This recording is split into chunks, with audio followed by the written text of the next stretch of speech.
వివిధ వార్తాపత్రికల్లో వచ్చిన హెడ్లైన్స్ చూద్దాం. ముందుగా సాక్షి ఎడిషన్ చూద్దాం. ఇక సాక్షి ఎడిషన్లో మెయిన్ హెడ్లైన్గా చూస్తున్నాం. సర్కారు ఉద్యోగులకు ఆరోగ్యం బీమా, ఆరోగ్య భద్రత, జీవిత బీమా కల్పిస్తూ 2 కొత్త పథకాలు తీసుకొచ్చారు. 7.57 లక్షల మంది ఉద్యోగులు, పెన్షనర్లకు 1.25 కోట్ల ప్రమాద బీమా. ఇక సహజ మరణం పొందిన 10 లక్షల రూపాయల పరిహారం. 17.07 లక్షల మంది ఉద్యోగులు, పెన్షనర్లు, కుటుంబ సభ్యులకు నగదు రహిత వైద్య సేవల పథకం.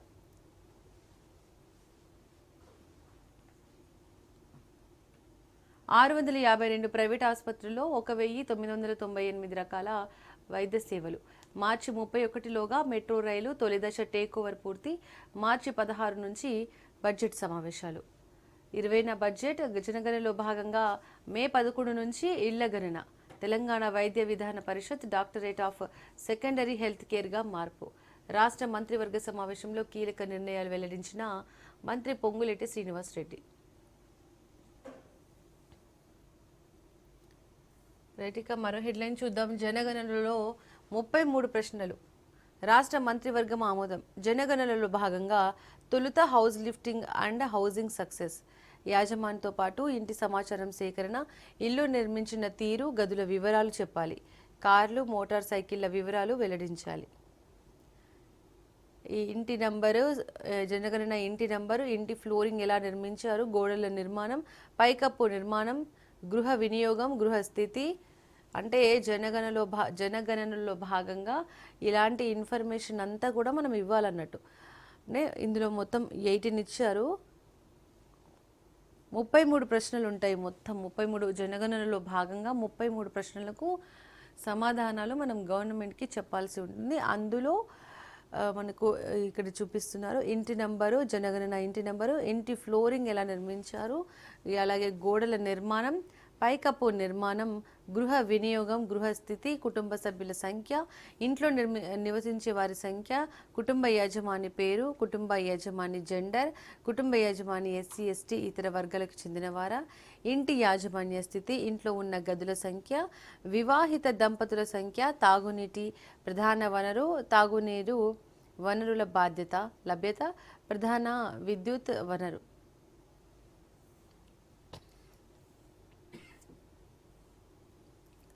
రైట్గా మరో హెడ్లైన్ చూద్దాం. ముకుల్ రాయ్ కన్నుమూత. బెంగాల్ రాజకీయాల్లో అపర చాణక్యుడిగా పేరు తెచ్చుకున్న కేంద్ర మాజీ మంత్రి టీఎంసీ నేత ముకుల్ రాయ్ కన్నుమూశారు. 97.37 లక్షల కోట్ల తొలగింపు. ఇక సర్ ప్రక్రియలో భాగంగా తమిళనాడులో ఏకంగా 97.37 లక్షల ఓటర్ల పేర్లను జాబితా నుంచి తొలగించడం జరిగింది. ఇక నెదర్లాండ్స్కు యువ సారథి. నెదర్లాండ్లో కొత్త సంకీర్ణ సర్కారు కొలువుదీరింది. 38 ఏళ్ల రాబ్ జెటెన్ దేశ ప్రధానిగా సోమవారం బాధ్యతలు స్వీకరించారు. మీ పని మీరు చూసుకోండి, బ్యాంకులు కాస్త డిపాజిట్ల పెంపుపై దృష్టి పెట్టాలని, మిస్ సెల్లింగ్కు దూరంగా ఉండాలని ఆర్థిక మంత్రి నిర్మలా సీతారామన్ సూచించారు. చరిత్ర సృష్టించిన బోంగ్ బాస్టాలో తొలి అవార్డు సాధించిన మణిపూర్ సినిమా. Hetmyer super show. T20 ప్రపంచ కప్ సూపర్ 8 మ్యాచ్లో జింబాబ్వేపై వెస్టిండీస్ విజయం. ఇక ఇది మొత్తంగా చూసుకుంటే సాక్షి ఎడిషన్ యొక్క హెడ్లైన్స్. నమస్తే తెలంగాణ హెడ్లైన్స్ చూద్దాం.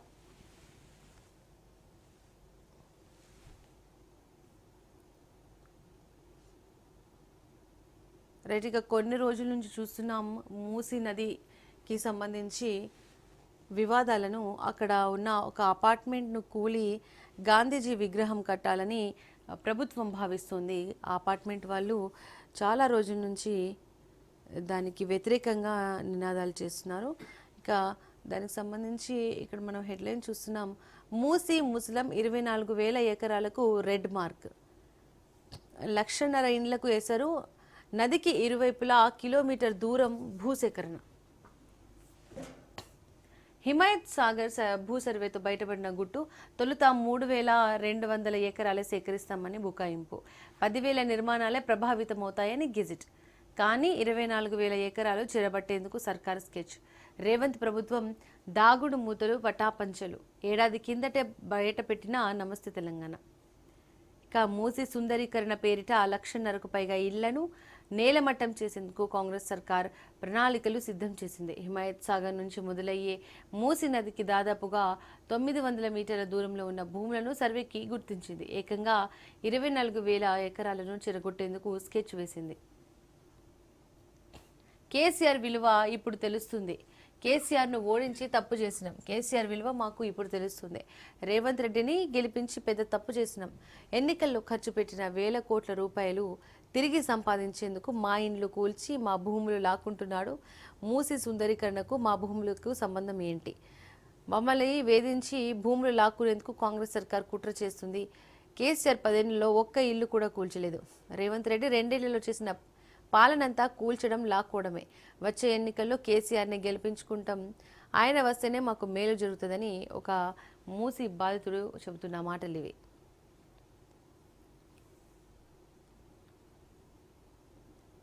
ఇక మరో హెడ్లైన్ చూద్దాం.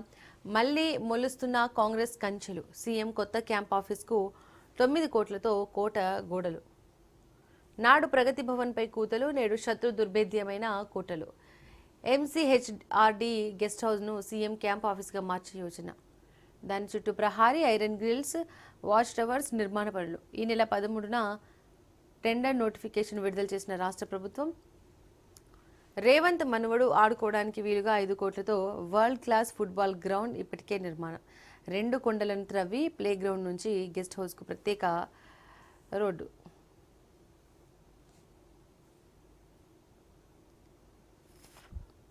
ప్రగతి భవన్ ముందున్న ఇనుప కంచెను తొలగించాం. 4 కోట్ల తెలంగాణ ప్రజలు స్వేచ్ఛగా లోనికి వచ్చేలా గేట్లు బార్లా తెరిచాం. ఇది సీఎంగా ప్రమాణం రోజు రేవంత్ రెడ్డి చేసిన ప్రకటన.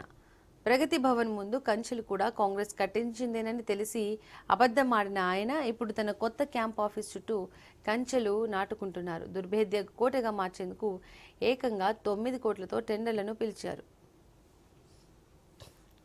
ఇక మరో హెడ్లైన్ చూద్దాం. పోరాటం సాగుతుండగానే ప్రైవేటుకు 1,085 ఎలక్ట్రిక్ బస్సులకు కొత్తగా ఇండెంట్. కార్మికుల ఆందోళనలు లెక్క చేయని ప్రభుత్వం. సెక్రటేరియట్ ముట్టడికి గంటల ముందే నిర్ణయం. సంస్థను క్రమంగా ఆక్రమిస్తున్న ప్రైవేట్ సంస్థలు ఇప్పటికే రూట్లను స్వాధీనం చేసుకున్న వైనం. హైదరాబాద్ సహా 6 జిల్లాల్లో ఈవీ బస్సులు. ఛార్జింగ్ పాయింట్ల కోసం డిపో స్థలాల కబ్జా. లాభాన్నిచ్చిన కార్గో వ్యవస్థ ప్రైవేట్ చేతుల్లోకి. ప్రైవేట్ పరమైతే 18,000 మంది రోడ్డుపాలు. నేడు చలో సెక్రటేరియట్. అడ్డుకుంటే బస్సులు ఆపేస్తామని జేఏసీ హెచ్చరిక.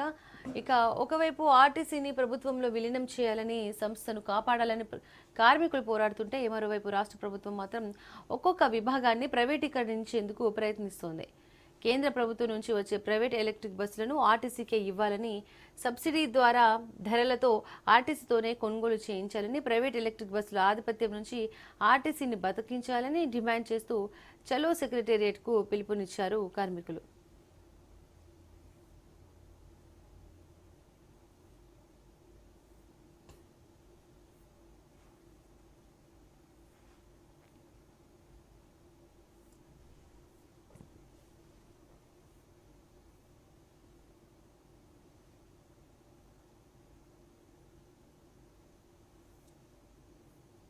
ఇక మరో హెడ్లైన్ చూద్దాం. కదులుతున్న డెక్కన్ డొంక. వెలుగులోకి సున్నపు గనుల గలీజు దందా. సుల్తాన్పూర్, సైదుల్ నామా, లైమ్ స్టోన్ బ్యాక్లపై సిఈసి నజర్. ఇప్పటికే డెక్కన్ సిమెంట్ అరాచకాలపై విచారణకు నిర్ణయం. సామాజిక కార్యకర్త వెంకట్రెడ్డి ఫిర్యాదుపైన సిఈసి నోటీసులు. పూర్తి వివరాలు ఇవ్వాలంటూ అటవీ, గనుల శాఖలకు ఆదేశం. అక్రమ మైనింగ్తో పాటు వేలం నిబంధనల ఉల్లంఘన తెరపైకి. డెక్కన్ సిమెంట్ 2 ఏళ్లుగా రాష్ట్రంలో అనేక వివాదాల్లో ప్రముఖంగా వినిపించిన పేరు. సూర్యాపేట జిల్లాలో సున్నపురాయి మైనింగ్ అక్రమాలు, ఈ టెండర్ల ప్రక్రియలో అడ్డదారులు, అటవీ భూమి ఆక్రమణలు, తుపాకీతో బెదిరింపులు, ఆరోపణలు. కాంగ్రెస్ ప్రభుత్వంలో ఈ దందాల జాబితా ఇంతటితో ఆగిపోలేదు. డెక్కన్ సిమెంట్పై వచ్చిన ఆరోపణల గుట్టు తేల్చేందుకు సుప్రీంకోర్టు నియమించిన సాధికార కమిటీ విచారణ చేపట్టింది. సున్నపురాయి గనుల గలీజు దందాపైన సిఈసి దృష్టి సారించింది.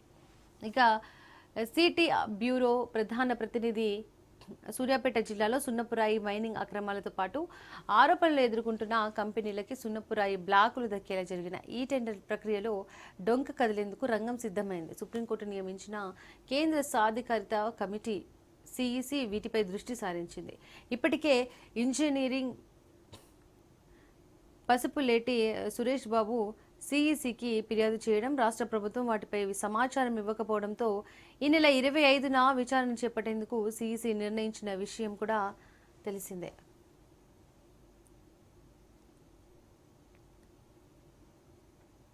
నటిగా మరో హెడ్లైన్ చూద్దాం. కోవా లక్ష్మిపై అక్రమ కేసు, బాల్క సుమన్పై కేసులో 12గా ఎమ్మెల్యేను చేర్చిన పోలీసులు విధులకు ఆటంకం కలిగించారంటూ ఆరోపణ, పరారీలో ఉన్నట్టు కోర్టుకు వెల్లడించిన వైనం.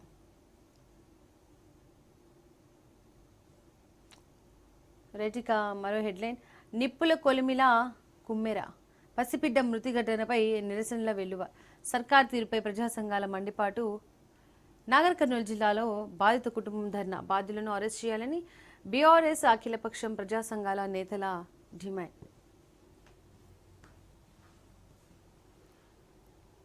రైట్గా మరో హెడ్లైన్ చూద్దాం. కూలిన కుట్రలు, కాళేశ్వరంపై కాంగ్రెస్ దుష్ట రాజకీయం పటాపంచలు. నిన్నటి వరకు నిరర్ధకమట, ఇప్పుడు వాడుకుంటారట. ముఖ్యమంత్రి రేవంత్ వ్యాఖ్యలతో మరోసారి తేట తెల్లం. ప్రాజెక్టు మొత్తమే పనికిరాదంటూ ఇన్నాళ్లు దుష్ప్రచారం, బరాజ్లన్నీ నిరుపయోగమేనని బదనాం చేసిన కాంగ్రెస్. కమిషన్లు, విజిలెన్స్ విచారణ పేరిట 2 ఏళ్లుగా పబ్బం.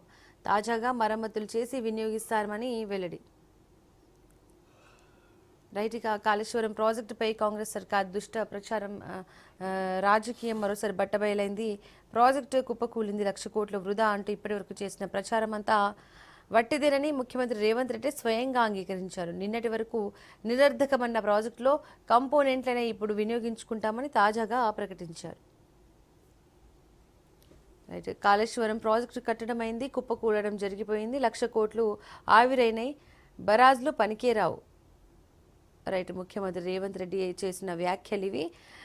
కాళేశ్వరం బరాజ్లన్నిటికీ రిపేర్లు చేయిస్తాం, ఆ పనుల నిర్వహణను ఇప్పటికే ఏజెన్సీలకు అప్పగించడం, కాళేశ్వరం కాంపోనెంట్లన్నింటినీ వినియోగించుకుంటామని మళ్ళీ రేవంత్ రెడ్డి ఫిబ్రవరి 22న 2026 దేవాదుల వద్ద చేసిన వ్యాఖ్యలు ఇవి. ఇక్కడ 2024లో చేసిన వ్యాఖ్యలు మనకు ఇచ్చారు. రైట్గా మరో హెడ్లైన్ చూద్దాం. పరిషత్ ఎన్నికలకు భరోసా లేనట్టే, 2 కీలక అంశాలపై చర్చ లేకుండానే ముగిసిన మంత్రివర్గ సమావేశం. మార్చి 20న బడ్జెట్, 16 నుంచి అసెంబ్లీ బడ్జెట్ సమావేశాల తేదీలపై గందరగోళం. 16న రాజ్యసభ సభ్యుల ఎన్నిక, బడ్జెట్ రోజున రంజాన్, 19న ఉగాది పండుగల వేళ సభపై భిన్నాభిప్రాయాలు, కేబినెట్ భేటీలు, పలు నిర్ణయాలు, మెట్రో పూర్తి స్వాధీనానికి కూడా ఆమోదం. ఎల్ఎన్టీ నుంచి మెట్రో పూర్తిగా స్వాధీనం చేసుకునే పనిలో ఉంది ప్రభుత్వం.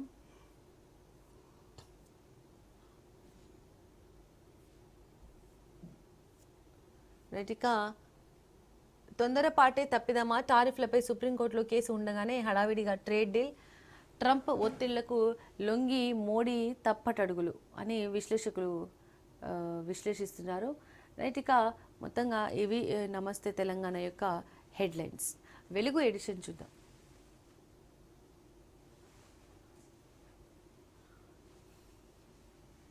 రైట్, రాష్ట్రంలో అకాల వర్షం, నిన్నటి నుంచి వర్షం మనం చూస్తున్నాం. హైదరాబాద్ సిటీ సహా పలు జిల్లాలో మోస్తరు వర్షాలు, ఈదురుగాలులకు నేలవాలిన పంటలు, విరిగిపడిన చెట్లు. అత్యధికంగా నిర్మల్ జిల్లాలో 4.2 సెంటీమీటర్ల వాన. రాష్ట్రంలో ఒక్కసారిగా మారిన వాతావరణం. ఇవాళ కూడా 17 జిల్లాలకు ఎల్లో అలర్ట్ జారీ చేశారు. రైట్, రాష్ట్రంలో సడన్గా వర్షాలు మనం చూస్తున్నాం నిన్నటి నుంచి. దానివల్ల పంట పొలాలు నష్టపోతున్నాము. ఇక్కడ ఇచ్చారు సిద్దిపేట జిల్లా దుబ్బాకలో నేలవాలిన మక్క పంట అని. అంతేకాకుండా ఇవాళ కూడా వర్ష సూచనలు ఉన్నాయి 17 జిల్లాలకు. మరి ప్రభుత్వం అయితే 17 జిల్లాలకు ఎల్లో అలర్ట్ కూడా జారీ చేసింది.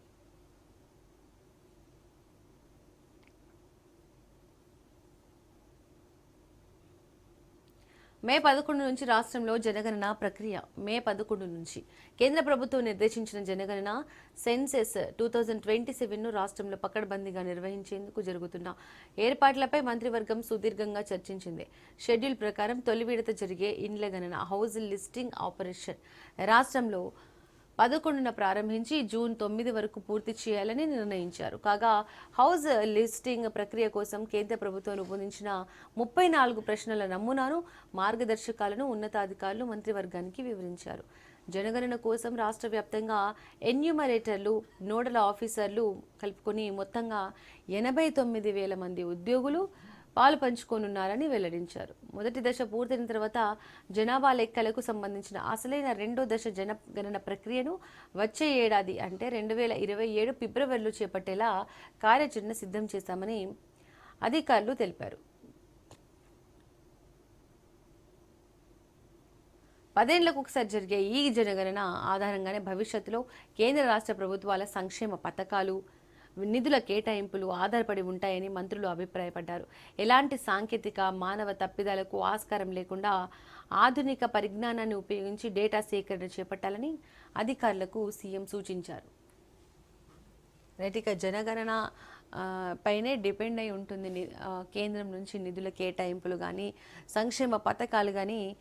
సో అందుకే 10 ఏళ్లకు ఒకసారి జనగణన నిర్వహిస్తూ ఉంటారు. కుల అహంకారానికి చిన్నారి బలి. నాగర్ కర్నూలు జిల్లాలో చిన్నారి మృతి వెనుక కుల వివక్ష. అగ్ర కులస్తుల దాడిలో మృతి చెందిన 2 నెలల పసికందు పాపను వెంట తీసుకుని దైవ దర్శనానికి వెళ్లిన భార్యాభర్తలు ఆలయంలో అక్రమ వసూళ్లను ప్రశ్నించిన గణేష్ గదిలోకి తీసుకెళ్లి కులం పేరుతో దూషిస్తూ దాడి చేసిన రెడ్డి కులస్తులు. భర్తను కొట్టొద్దని అడ్డం వెళ్లిన అతని భార్య మౌనికను తోసేసిన నిందితులు. 2 నెలల చిన్నారి కింద పడి తీవ్ర అస్వస్థత, చికిత్స పొందుతూ మృతి. బాధితులపైనే పోలీసులు కేసు. విమర్శలు రావడంతో ఎట్టకేలకు 3కి రిమాండ్. రాష్ట్ర వ్యాప్తంగా ఆందోళనలు.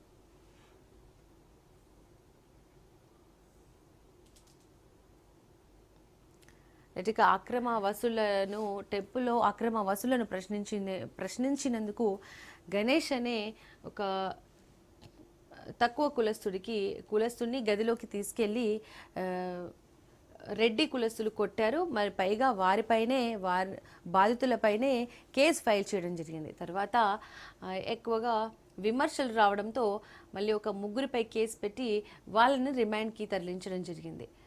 ఇక ఈ ఘటనలో ఒక 2 నెలల చిన్నారి కూడా మృతి చెందడం జరిగింది.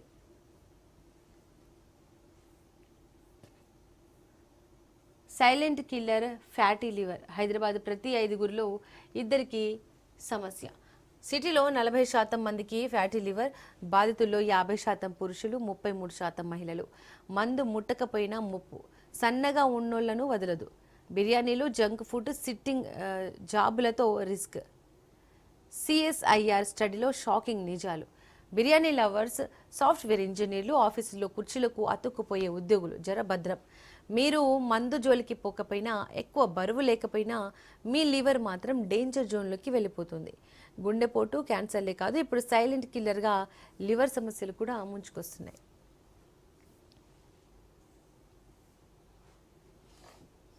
ఇందుకే మరో హెడ్లైన్ చూద్దాం. దోస్తులు తగ్గుతున్నారు, ప్రపంచవ్యాప్తంగా స్నేహితుల కొరత. 1960లో ఒక్కొక్కరికి 100 మంది ఫ్రెండ్స్. 1990లో 5గురే. ఇప్పుడు ఒక్కరు కూడా ఉండడం కూడా గగనమే. మన దేశంలో 12 నుంచి 15% మందికి అసలు ఫ్రెండ్సే లేరట. అర్బన్లో 43% మందికి ఒంటరితనమే ఇష్టం. ఇది ఫ్రెండ్షిప్ రెసిషన్ అంటున్న సర్వేలు. ఐసోలేషన్కు అలవాటు పడుతున్న జెన్జీలు. ఈ మధ్య కాలంలో ఒంటరిగా ఉండడమే ఎక్కువగా ఇష్టపడుతున్నారు. ఇది వరకు ఫ్రెండ్స్తో ఉండేవాళ్ళు, కానీ జెన్జీలు కూడా ఎక్కువగా ఒంటరిగా ఉండడానికే ఇష్టపడుతున్నారట. స్నేహ సంబంధాలు తగ్గిపోతున్నాయి. నగరాల్లో busy lifestyle, smartphone అడిక్షన్తో ఫ్రెండ్స్తో గడిపేందుకు, మనసు విప్పి మాట్లాడేందుకు అసలు సమయమే దొరకడం లేదు. ప్రపంచవ్యాప్తంగా స్నేహితుల కొరత ఏర్పడుతుంది. అది కాస్త ఫ్రెండ్షిప్ రెసిషన్ స్నేహ మాంద్యంకు దారితీస్తుంది. ఒకప్పుడు ఫ్రెండ్స్తో బాధలు చెప్పుకున్నోళ్ళు, మంచి చెడ్డలు పంచుకున్నోళ్ళు కాస్త ఐసోలేషన్కు అలవాటు పడిపోతున్నారు.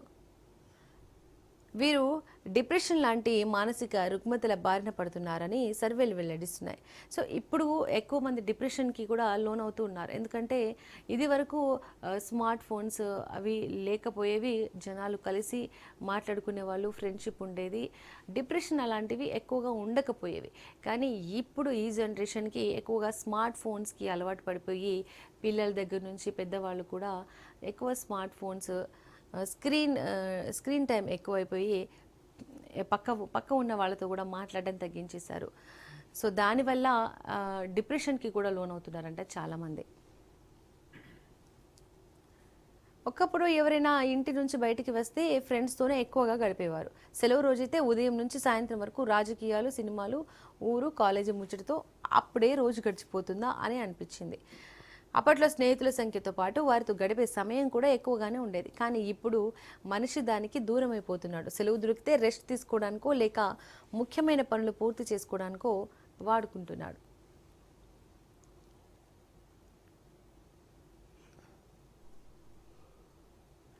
డిప్రెషన్ కూడా ఈ మధ్య కాలంలో చాలా పెద్ద సమస్యగా మారిపోతుంది.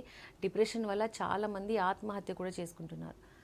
ఒంటరితనంగా ఫీల్ అయ్యి అలాంటి ఘటనలు కూడా మనం చాలా చూస్తున్నాం ఈ మధ్య కాలంలో.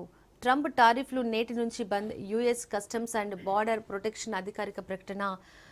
అమెరికా సుప్రీంకోర్టు తీర్పు నేపథ్యంలో నిర్ణయం. టారిఫ్లపై రీఫండ్పై క్లారిటీ ఇవ్వని సిబిఐ. కొత్త టారిఫ్లపైన సందిగ్ధత. రైట్, ఇక రేపటి నుంచి inter exams first year second year కలిపి అటెండ్ కానున్న 9.97 లక్షల మంది స్టూడెంట్స్. రైట్, జార్ఖండ్లో కూలిన ఎయిర్ అంబులెన్స్, 7 మృతి. రాంచీ నుంచి ఢిల్లీకి వెళ్తుండగా ప్రమాదం. రోగిని తరలించే క్రమంలో కూలిపోయిన విమానం. రైట్, ఇంకా మరో న్యూస్ చూద్దాం. మెక్సికోలో డ్రగ్ డాన్ కాల్చివేత.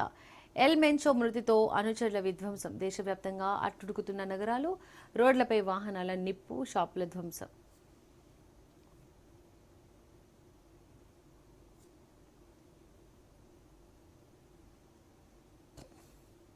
ఇక మరో న్యూస్ చూద్దాం. ర్యాపిడో బైక్ నుండి కొట్టిన వాటర్ ట్యాంకర్, రైడర్ వెనక కూర్చున్న యువతి మృతి. వాటర్ ట్యాంకర్ డ్రైవర్ నిర్లక్ష్యానికి పార్ట్ టైం ర్యాపిడో డ్రైవర్గా పనిచేస్తున్న హోంగార్డ్తో పాటు వెనుక కూర్చున్న యువతి కూడా మృతి చెందింది. యూపీలోని విజయనగరానికి చెందిన అక్షిత చెఫ్గా విదేశాల్లో ఉద్యోగ అవకాశం రావడంతో అవసరమైన మెడికల్ సర్టిఫికేట్ కోసం హైదరాబాద్కు వచ్చింది. 2 రోజుల క్రితం వచ్చిన ఆమె బాలానగర్లోని తన ఫ్రెండ్ వద్ద స్టే చేస్తుంది. అయితే సోమవారం ఉదయం మెడికల్ సర్టిఫికేట్ కోసం మెహదీపట్నంలోని ఓ ఆసుపత్రికి వెళ్లి తిరిగి బాలానగర్కు వెళ్లేందుకు ర్యాపిడో యాప్ ద్వారా బుక్ చేసుకుంది. సో అంతలోనే ఈ ఘటన చోటు చేసుకుంది.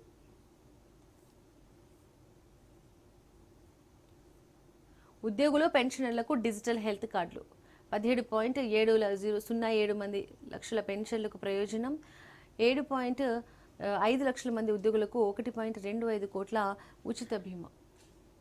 ఇక క్యాష్లెస్ హెల్త్ స్కీమ్కు ఆమోదం. రాష్ట్ర కేబినెట్ భేటీలో కీలక నిర్ణయాలు.